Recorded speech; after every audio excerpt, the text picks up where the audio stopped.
Seorang wanita bernama Nisa diserang oleh dua orang pria bertopeng. Penyerangan tersebut terjadi tepat di depan gedung sebuah sekolah.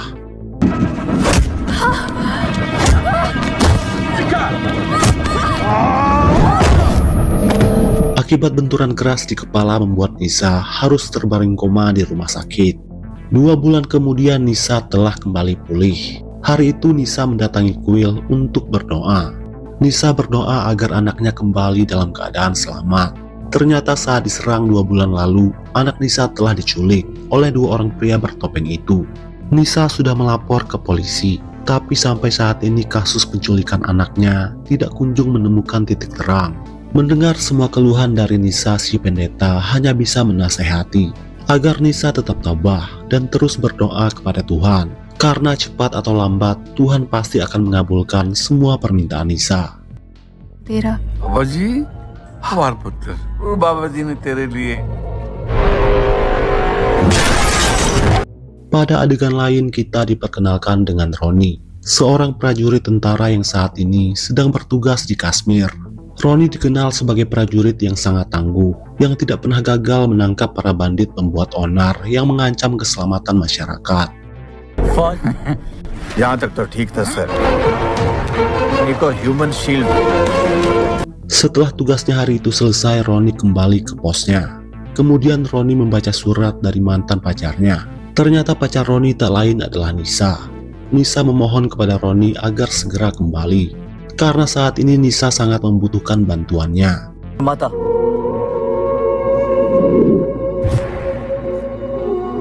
Setelah membaca surat tersebut, Roni lantas menghadap sang atasan. Roni meminta izin untuk cuti selama 1 minggu. Sang atasan pun mengizinkannya, karena sudah 4 tahun Roni tidak pernah mengambil cuti.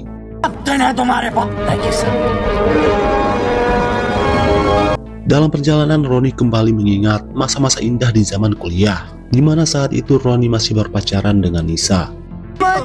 मेरी फोटो भी देखी.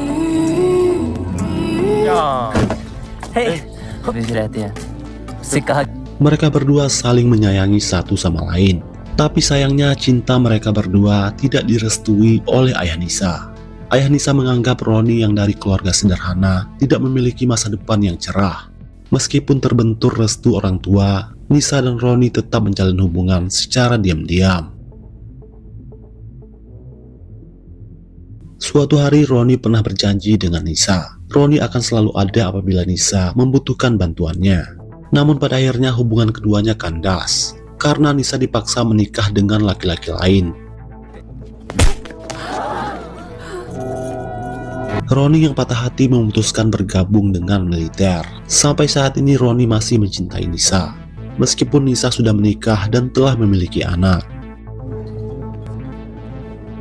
Singkat cerita, Roni bertemu dengan Nisa. Nisa lantas menjelaskan masalah yang tengah ia hadapi sekarang, yang dimana anak Nisa telah diculik oleh 2 orang pria bertopeng. Nisa sudah melapor ke polisi, tapi sampai saat ini belum ada titik terang. Nisa menagih janji Roni dulu yang akan menolong Nisa apabila Nisa membutuhkan bantuannya. Nisa memohon kepada Roni agar membawa anaknya pulang dengan selamat, karena Nisa tidak tahu lagi harus meminta bantuan ke siapa. मेरी बेटी को ढूंढने में मेरी मदद करोगे? Please help me. मेरी बेटी को ढूंढने में मेरी. Setelah itu Roni pulang ke hotel penginapannya. Setelah berpikir cukup panjang, akhirnya Roni bersedia untuk membantu Nisa. Karena sebagai seorang laki-laki sejati, ia harus menepati janjinya. Untuk memudahkan misinya dalam mencari anak Nisa, Roni tentu membutuhkan sebuah mobil. Di keesokan harinya, Roni mendatangi sebuah showroom mobil dan bertemu dengan pemiliknya yang diketahui bernama Usman. Usman sangat ramah kepada Roni, apalagi setelah ia mengetahui Roni adalah seorang tentara. Usman menganggap tentara adalah profesi yang sangat mulia, yang rela mengabdikan hidupnya demi membela rakyat dan negara.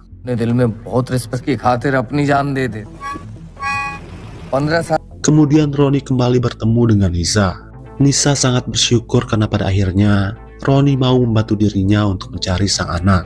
Di sisi lain, suami Nisa yang bernama Arman terlihat sudah mulai putus asa untuk mencari sang anak. Hanya Nisa saja yang saat ini masih berjuang mati-matian untuk menemukan sang buah hati.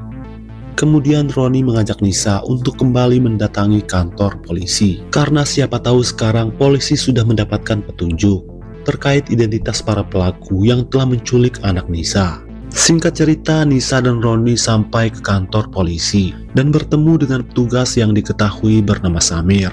Kemudian Nisa bertanya kepada Samir bagaimana kelanjutan kasus penculikan anaknya. Akan tetapi pertanyaan dari Nisa tak begitu dihiraukan oleh Samir. Dengan tegas Samir berkata, kemungkinan besar anak Nisa sudah tewas atau dijual ke luar negeri. Bahkan dengan entengnya Samir menyarankan agar Nisa membuat anak yang baru saja. Dan dengan kurang ajar pula Samir mengatakan ia siap menjadi ayah anak Nisa yang baru.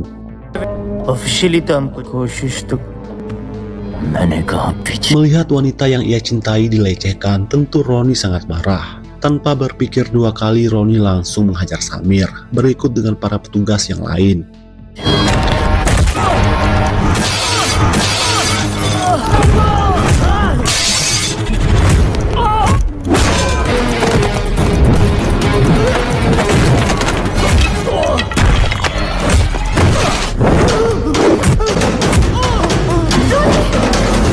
Akibat dari itu, Roni pun dimasukkan ke dalam penjara. Di dalam sel, Samir langsung menyiksa Roni habis-habisan. Sedangkan Nisa mereka suruh pulang, karena Roni akan mereka tahan selama beberapa bulan, dikarenakan Roni telah menyerang petugas polisi. Tapi tak lama kemudian mereka akhirnya mengetahui latar belakang Roni yang ternyata adalah seorang tentara. ये तो आर्मी वाला है जो ये तेरा टॉर्चर है मेरा एरिया है. Kemudian Roni dibebaskan dari sel dan disuruh menghadap ketua polisi. Ketua polisi ini diketahui bernama Kumar. Kumar meminta Roni agar tidak mengulangi perbuatannya, yaitu menyerang polisi seenaknya. Mentang-mentang Roni adalah seorang prajurit tentara. Seharusnya polisi dan tentara saling menghormati satu sama lain, karena keduanya memiliki tugas yang sama, yaitu membela rakyat dan negara. Pada akhirnya Kumar mau melepaskan Roni. Dia भूल गया था आप लोग की काम है ऑफिसर को अरेस्ट कितना मैं जानता हूँ लेट हो तुम उसके चल चल चल चल always be a soldier. Di keesokan harinya Roni memulai misi untuk mencari anak Nisa. Kemudian Roni mendatangi sekolah anak Nisa untuk mencari petunjuk. Setelah bertemu dengan kepala sekolah, Roni langsung bertanya terkait kronologi saat anak Nisa diculik. Karena menurut keterangan dari Nisa, anaknya diculik tepat di depan gedung sekolah. Tapi anehnya si kepala sekolah malah mengatakan tak ada satu orang pun murid di sekolah ini yang hilang diculik. Karena kalau ada, pihak sekolah pasti mengetahuinya. उनकी एक बेटी भी है उनकी वाइफ नेहा को जानते हैं. Mendengar itu tentu Roni merasa sedikit keheranan. Tapi Roni tak putus asa sampai di situ. Ia lantas mendatangi gedung depan sekolah yang terdapat kamera CCTV.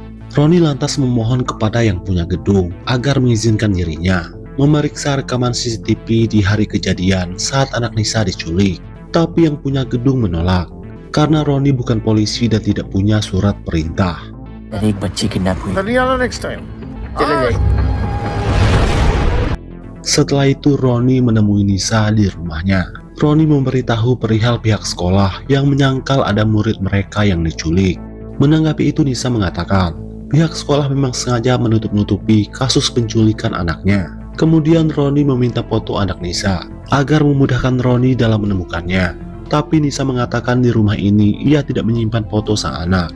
Lalu Roni meminta untuk bertemu dengan suami Nisa yaitu Arman, agar Roni dan Arman bisa saling bekerja sama dalam mencari sang anak. Sejak anak mereka diculik, Arman jarang sekali pulang ke rumah. Arman lebih suka menghabiskan waktu di luar kota. Pada saat yang sama adik ipar Nisa datang. Nisa lantas menyuruh Roni agar segera bersembunyi. Karena Nisa tidak ingin adik iparnya melihat Roni. Takut akan terjadi kesalahpahaman.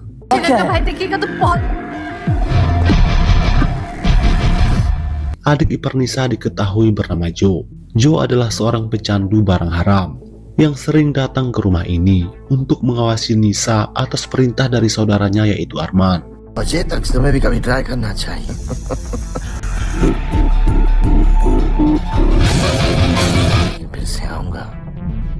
Saat kembali ke hotel, Roni tak sengaja berpapasan dengan teman-teman kuliahnya dulu. Mereka sangat senang bisa bertemu lagi dengan Roni. Begitu pula dengan Roni, yang sangat senang bisa bertemu lagi dengan teman-teman lamanya. Mereka lantas mengajak Roni untuk berpesta, karena kebetulan malam itu salah seorang teman Roni sedang mengadakan pesta pernikahan. Di sana Roni tak sengaja menabrak seorang tamu, yang mana ternyata ia adalah seorang polisi. Roni lantas memanfaatkan KTP polisi tersebut.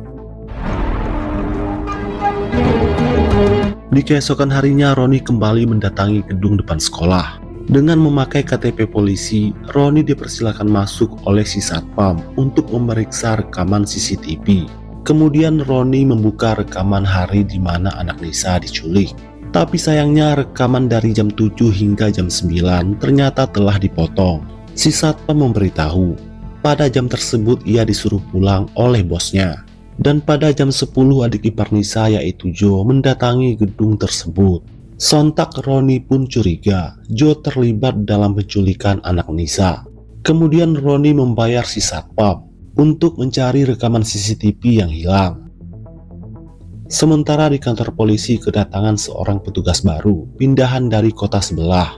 Petugas polisi baru ini diketahui bernama Jamal. Anehnya tampilan Jamal sangat jauh berbeda dari penampilan polisi pada umumnya. Kendati demikian, Jamal adalah polisi yang sangat brutal dan tidak kenal kata ampun dalam menangkap para penjahat.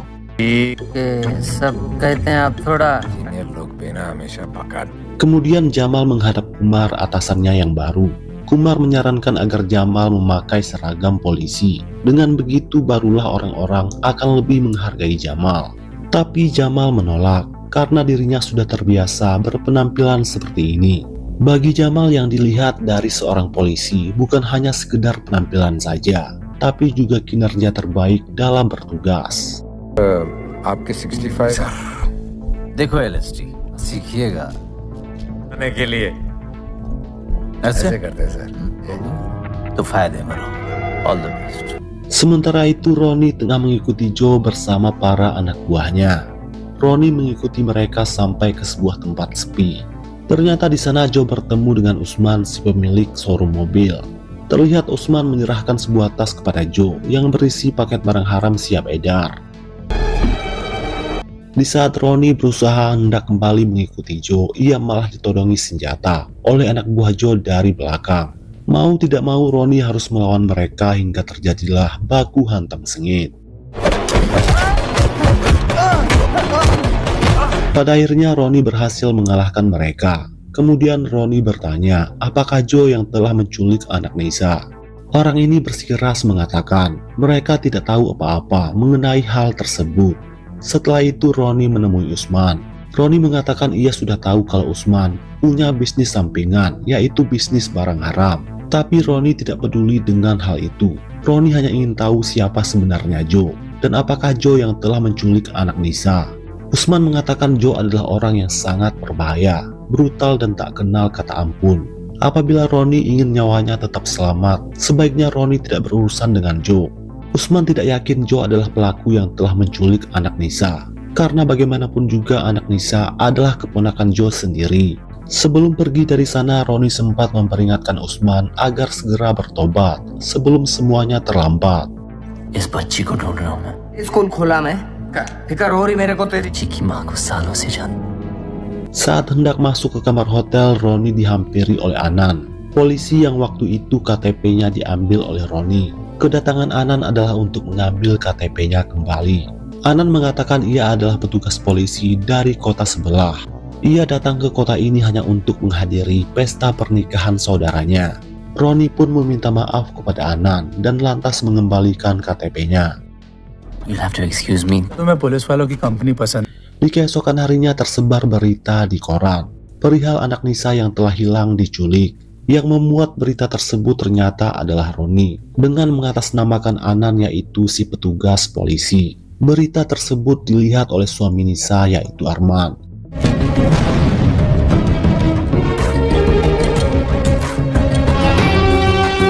Kemudian Arman menemui Roni yang ia kira adalah Anan, si petugas polisi.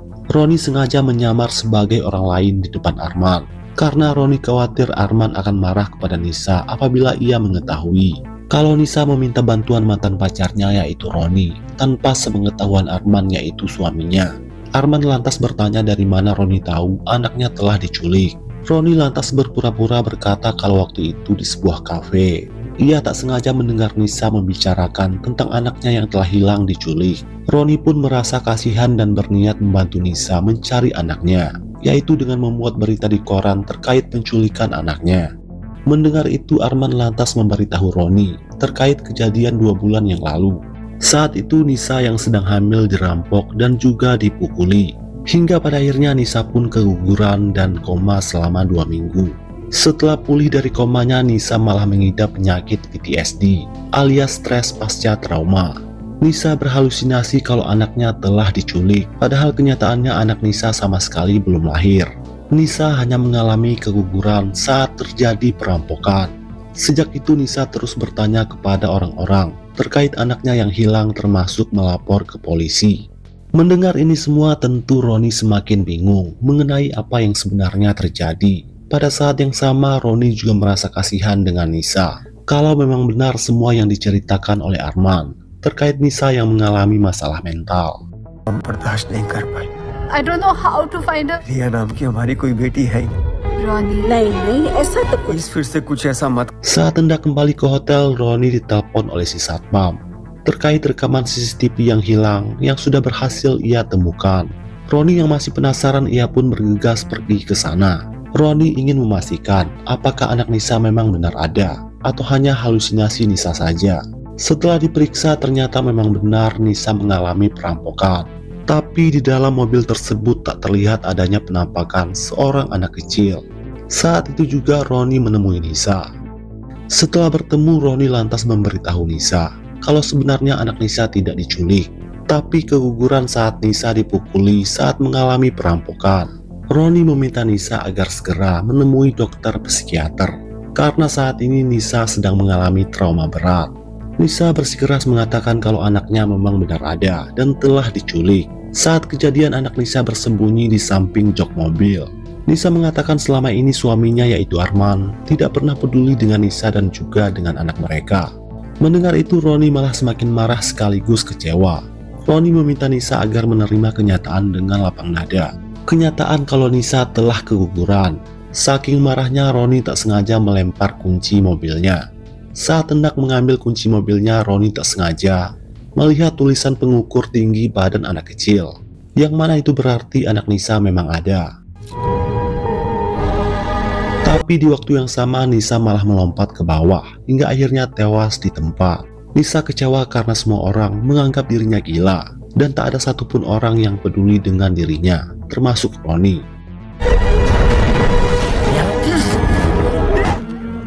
Akhirnya Roni pun pulang dalam keadaan menyesal dan merasa sangat bersalah. Seandainya Roni percaya dengan semua ucapan Nisa, pasti sekarang Nisa masih hidup. Ronnie. इधर है क्या? Yes. Tak lama kemudian Jamal mendatangi TKP dan bertemu dengan suami Nisa yaitu Arman. Jamal lantas bertanya terkait kronologi kematian Nisa. Arman menjawab dirinya tidak tahu apa-apa karena saat kejadian Arman sedang berada di luar kota. भाई है वो मेरा। भाइयों को सर यहाँ से नीचे फेंक देंगे। ऑफ कर दूंगा तेरे को। Setelah itu Jamal kembali ke kantor polisi dengan membawa ponsel milik Nisa sebagai barang bukti. Setelah diperiksa, Jamal akhirnya mengetahui orang terakhir yang Nisa hubungi ternyata adalah Roni. Jamal juga sudah mengetahui Nisa adalah mantan pacar Roni. Mendengar itu Samir lantas memberitahu Jamal kalau 2 hari yang lalu Roni dan Nisa sempat mendatangi kantor polisi. Roni mengamuk menghajar Samir dan juga rekan-rekannya. Akibat dari perbuatannya Roni sempat dimasukkan ke dalam penjara. Tapi pada akhirnya bos mereka yaitu Kumar terpaksa melepaskan Roni dikarenakan Roni ternyata adalah seorang tentara.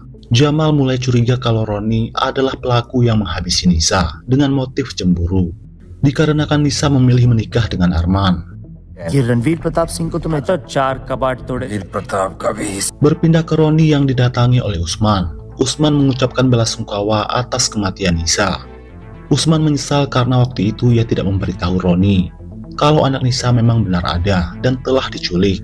2 bulan yang lalu Usman melihat anak Nisa dibawa oleh anak buah Joe. Usman enggan memberitahu Roni karena ia takut Joe akan menghabisi dirinya. Usman sangat menyesal seandainya waktu itu ia memberitahu Roni Nisa pasti masih hidup sampai sekarang.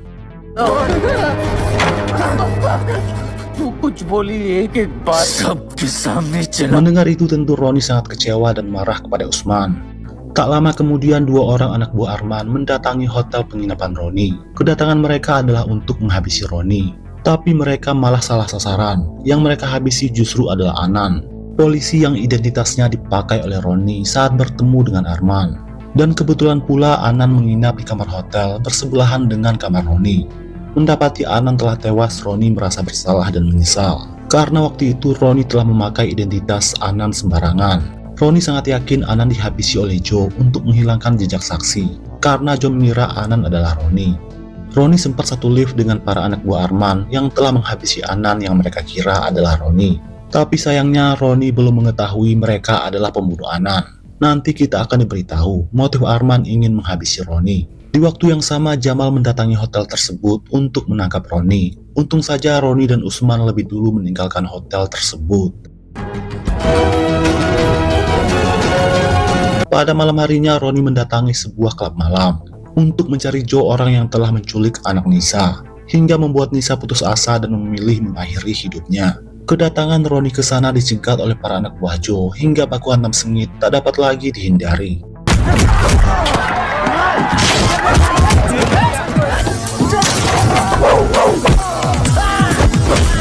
Di tengah baku hantam, Roni melihat Joe berusaha melarikan diri, hingga aksi kejar-kejaran tak dapat lagi dihindari. Bahkan dalam pengejaran di jalan raya tersebut, membuat sejumlah pengendara mobil mengalami tabrakan beruntun. Di waktu yang sama, Jamal dan anak buahnya datang untuk melerai keadaan.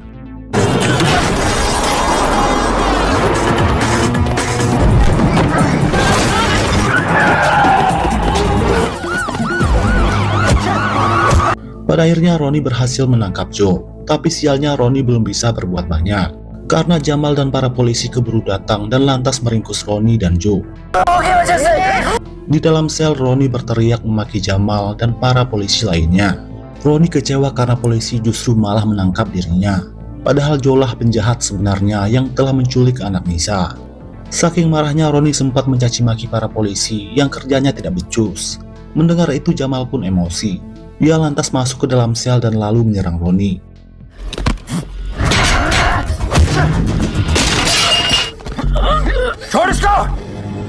Di waktu yang sama, Kumar dan para anak buahnya datang melerai mereka berdua. Roni lantas memberitahu Kumar kalau Joe lah pelaku yang telah menculik anak Nisa, dan Roni punya saksi mata yaitu Usman. Singkat cerita, Usman datang ke kantor polisi untuk memberi keterangan. Usman mengatakan ia menyaksikan dengan mata kepalanya sendiri kalau anak Nisa diculik oleh anak buah Joe. Bahkan Usman siap harus bersaksi di pengadilan untuk memberatkan Joe. Setelah mendengar semua kesaksian dari Usman, Kumar dan Jamal lantas mendatangi Joe di dalam selnya. Tapi Joe menolak menjawab semua pertanyaan yang diajukan oleh Kumar. Bahkan dengan beraninya Joe malah mencaci maki Kumar dan Jamal, sehingga membuat Jamal marah dan berniat menembak Joe. Untung saja Kumar berhasil melerainya.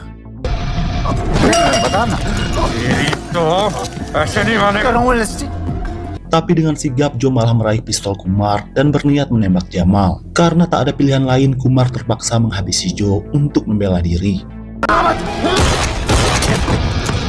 Mengetahui Joe telah mati, tentu Roni sangat kecewa. Karena hanya Joe yang bisa menuntun Roni dalam menemukan anak Nisa. Kumar sudah percaya dengan semua ucapan dari Roni kalau anak Nisa telah diculik oleh Joe. Bahkan Kumar sangat paham akan arti kehilangan yang dirasakan oleh Roni. Karena Kumar juga pernah kehilangan orang-orang yang sangat ia sayangi, yang dimana 5 tahun yang lalu istri dan anak Kumar tewas dalam sebuah kecelakaan mobil.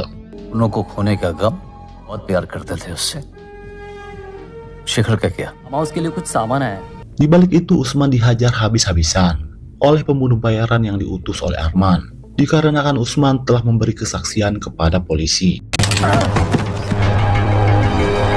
Berpindah ke Roni yang lantas memberitahu Kumar kalau dirinya curiga Arman juga terlibat dalam menculik anak Nisa. Untuk itulah Roni meminta bantuan Kumar dalam menemukan anak Nisa, dimulai dengan menangkap Arman untuk menggali petunjuk. Kumar mengatakan sebagai seorang ketua polisi, ia tidak bisa menangkap orang sembarangan tanpa ada bukti yang kuat. Tanpa ada bukti yang jelas, ia tidak bisa menuduh Arman yang telah menculik anak kandungnya sendiri.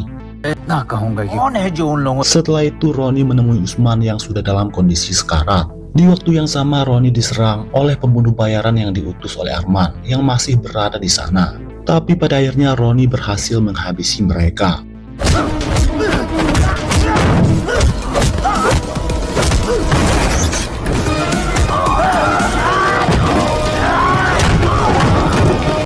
Setelah itu Roni ingin membawa Usman ke rumah sakit, tapi sayangnya Roni terlambat karena Usman sudah keburu tewas.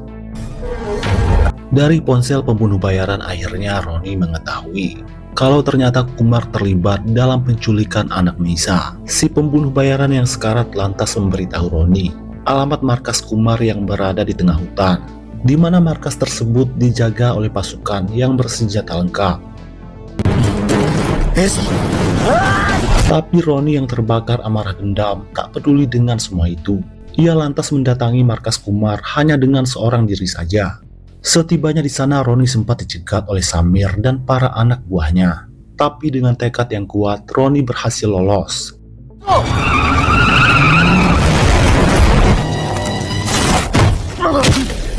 Setelah membalut lukanya, Roni mulai membrutal, membantai puluhan tentara bayaran yang disewa oleh Kumar.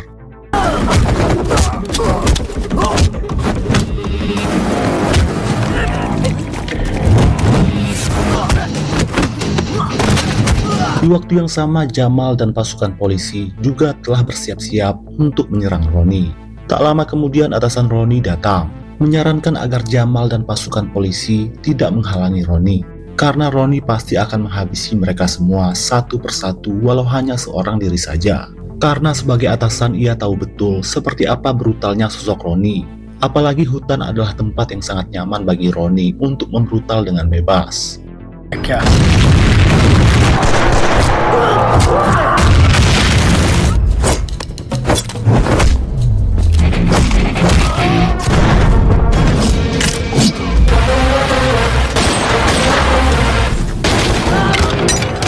Sebagian anak buah Kumar telah berhasil Roni ratakan.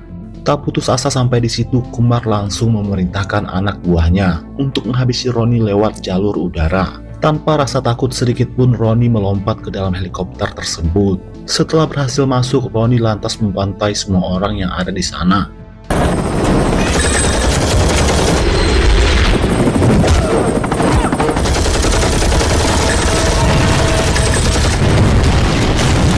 Setelah itu Roni masuk ke markas persembunyian Kumar. Satu persatu penjaga di sana mampu Roni habisi satu persatu.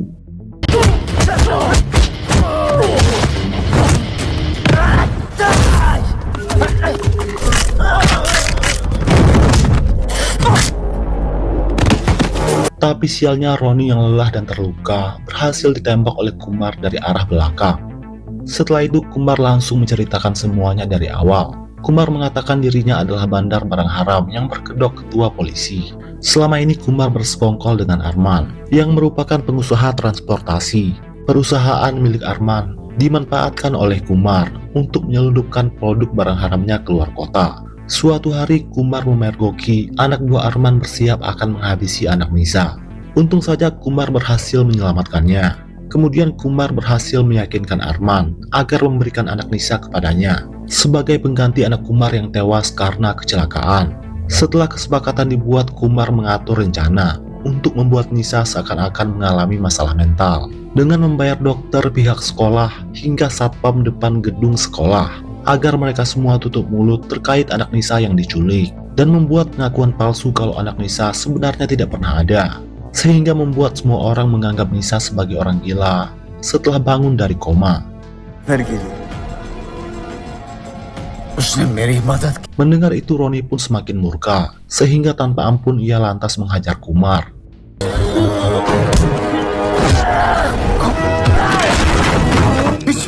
Tapi sialnya Kumar berhasil meraih senjata dan bersiap akan menghabisi Roni. Tapi pada akhirnya Kumarlah yang dihabisi oleh Jamal yang datang tepat waktu. Jamal telah mendengar dan merekam semua pengakuan dari Kumar. Tak lama kemudian anak Nisa keluar dari kamarnya. Selama ini anak Nisa baik-baik saja setelah diadopsi oleh Kumar. 2 hari kemudian Jamal mendatangi Roni yang dirawat di rumah sakit. Jamal mengatakan kalau ia sudah menangkap Arman dan sudah ia interogasi. Arman mengaku kalau anak Nisa sebenarnya bukanlah anak kandung Arman. Belakangan Arman baru tahu kalau sebenarnya Arman adalah pria mandul. Arman sangat marah mengetahui kalau Nisa telah menipu dirinya. Padahal selama ini Arman sudah menganggap kalau anak Nisa adalah anak kandungnya. Motif sakit hatilah yang membuat Arman tega ingin menghabisi anak Nisa. Setelah dilakukan pemeriksaan ternyata anak Nisa adalah darah daging Roni. Karena sebelum berpisah Roni sempat bercocok tanam dengan Nisa. Setelah itu Nisa menikah dengan Arman. Mengetahui ini semua Roni langsung menemui anak kandungnya itu. Roni berjanji apapun yang terjadi, ia akan selalu menjaga sang anak.